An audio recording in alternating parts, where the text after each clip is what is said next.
Tell the truth. So hopefully we can get down to the bottom of this.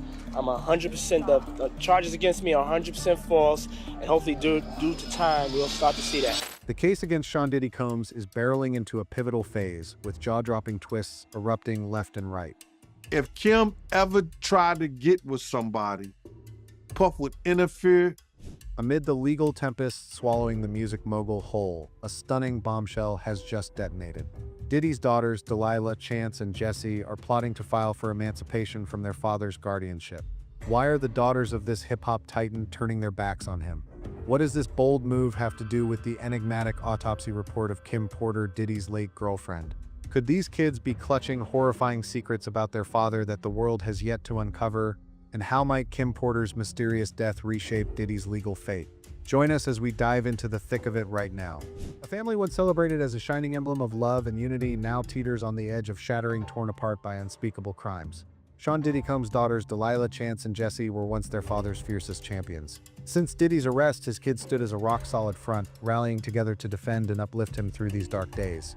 But now, a haunting specter from the past has driven an unforgivable wedge between them, the shadowy, unresolved death of their mother, Kim Porter.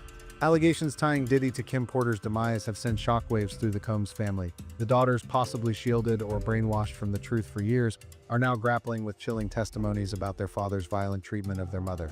They've become living witnesses to the brutality she endured, thrust under unimaginable pressure that's pushing their family bonds to the brink of collapse. The official investigation report states, on November 15, 2018 at 1:05 p.m., Officer Villanueva from the Los Angeles Police Department logged a death deemed apparently natural. Kim was found lifeless in her bed by family members after days of flu-like symptoms. No drugs, no alcohol, no prior medical conditions, just antibiotics and an IV from a home doctor. But is the story really that simple, or is it a fragile facade masking a far more horrifying secret? Diddy and his legal team have relentlessly denied any involvement in Kim Porter's death. Yet, those once closest to him paint a starkly different picture, one steeped in violence, control, and jealousy. Gene Deal, Diddy's former bodyguard, has shattered his silence with bone-chilling revelations about a relationship drenched in aggression. People were starting to say it's an East Coast, West Coast, because it was people that's trying to make money. It was true people trying to make careers, it was people trying to get fame. He claims to have witnessed Diddy strike Kim Porter on multiple occasions. One night, while standing guard outside their room, Gene heard the unmistakable sounds of Diddy beating her. When Kim emerged, her body was covered in bruises. Gene Deal went on to expose Diddy's suffocating control and jealousy, revealing how he wielded Kim Porter like a pawn in his business dealings. He'll get another girl and a guy that he's trying to make a deal with, and him and Kim, they all party together. Man, he used Kim for that. Now the truth is laid bare, and the once unbreakable bond of father and child has crumbled to dust. Sean Diddy Combs' daughters have pierced through the sinister veil of their father's darkness, seeing the anguish their mother, Kim Porter, endured. A heart-wrenching choice has been made. They're severing ties with Diddy for good. Right after it became clear that Diddy wouldn't taste freedom, his bail requests shot down time and again. His daughters stopped visiting him entirely. At his latest bail hearing, the music mogul, once accustomed to a life dripping with luxury, appeared gaunt and weary, clad in the standard khaki uniform of Brooklyn's MDC Federal Detention Center. A far cry from the September footage captured by Daily Mail, where he was kicking a hacky sack in Central Park. He's visibly thinner now, a predictable toll after months in federal lockup. Gone is the lavish sheen of his former life. He looks fragile, his hair tinged with a hint more gray. It's a downfall no one saw coming, but not everyone's turned their back.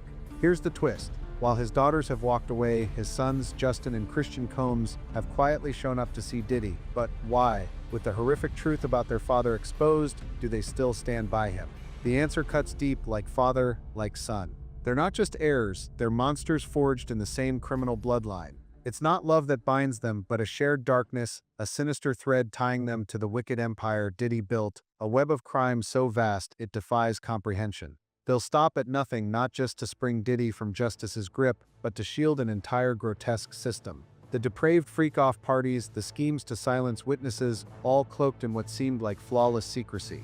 The mysterious 2018 death of Kim Porter has roared back into the spotlight, ignited by the explosive rise of the book Kim's Last Words, now a top seller on Amazon. It's unleashed jaw-dropping allegations that her passing wasn't a tragic fluke, but the chilling outcome of a monstrous crime tied to Sean Diddy Combs. What truth is being smothered beneath the surface? Kim's last words hits like a delayed detonation, its pages brimming with vivid accounts of physical violence and sexual coercion Diddy allegedly inflicted on Kim Porter. Yet, their 4 children have fiercely pushed back, branding the book a shame. Is this a desperate bid to shield their father's reputation, or are they burying a darker reality? Kim Porter's death was officially pinned on pneumonia, but the circumstances swirling around it reek of suspicion. A book Kim allegedly wrote warned that Diddy might hunt her down, and the fact that her coffin was ordered a week before she died fuels whispers of a calculated murder. How does a healthy woman contract and succumb to pneumonia in under a week?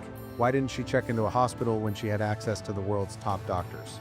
Something's gravely off about Kim Porter's death. Too many threads don't tie up. First off, police rummaged through Kim's purse and found a receipt for a massage she'd had about an hour before, an odd move for someone supposedly battling severe pneumonia.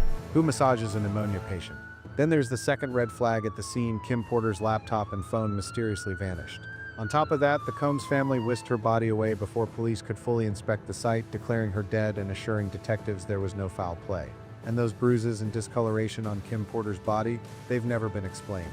The autopsy report noted bruises and odd discoloration across Kim Porter's frame but offered no clarity. Diddy keeps denying any involvement, yet his sons are scrambling to keep the truth under wraps. Are these signs of abuse or just innocent marks? Why did the police so easily shrug off a tampered crime scene? Were they blind to the inconsistencies or paid off by someone? Justin? Christian? Or some loyal faction in Diddy's corner? Wind of accusations battering Sean Diddy Combs, a ferocious battle is raging, not just in the courtroom, but within the very heart of the music mogul's family. With Diddy locked up, his sons Justin and Christian are reportedly stepping in to steer their father's alleged crime empire. A leaked phone call between Diddy and Justin reveals a chilling plot, Diddy scheming to use his sons to ditch evidence seized from his Miami mansion. That haul includes all the videotapes nabbed by the FBI, plus 1,000 bottles of baby oil and sedatives. The jailhouse call, freshly leaked and posted by Social Details, is loaded with coded language.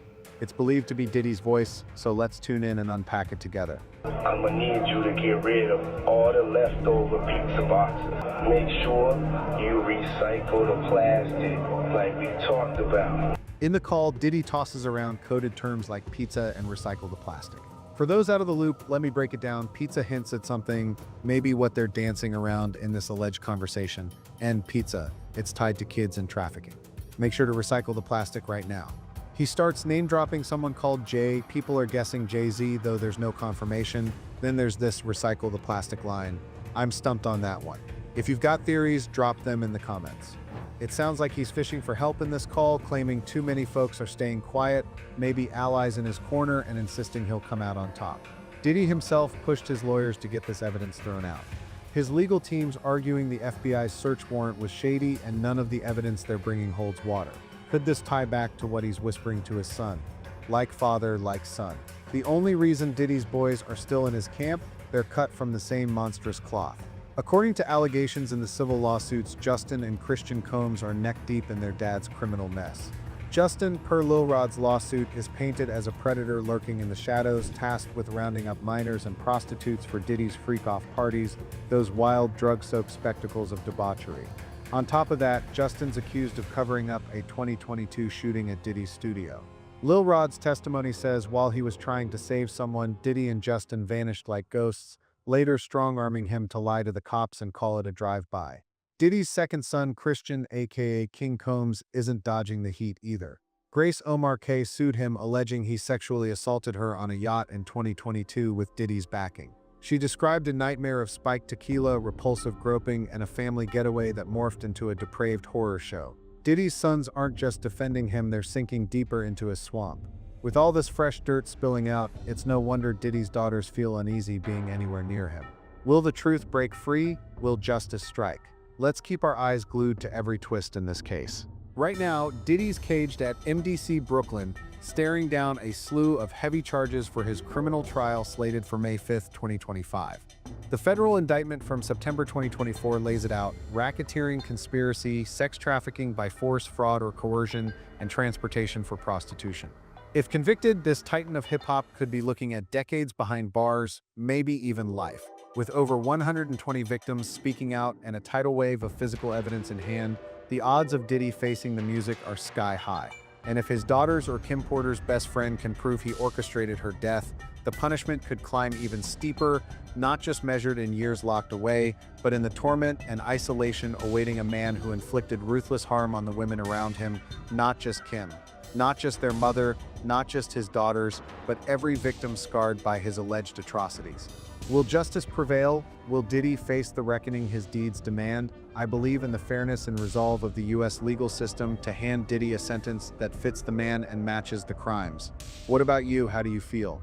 Does that kind of punishment feel right? Drop your thoughts in the comments below. The Diddy case is racing toward an electrifying climax, packed with twists no one can predict. Will the truth behind Kim Porter's death finally break free? Will Diddy face the consequences of his actions? Let's keep our eyes locked on every pulse-pounding moment of this saga, holding out hope that justice will prevail. A huge thank you to all of you for watching this video. Share your thoughts below, and don't forget to stick with our channel for the hottest updates on this landmark lawsuit. Thanks for tuning in. Catch you in the next one.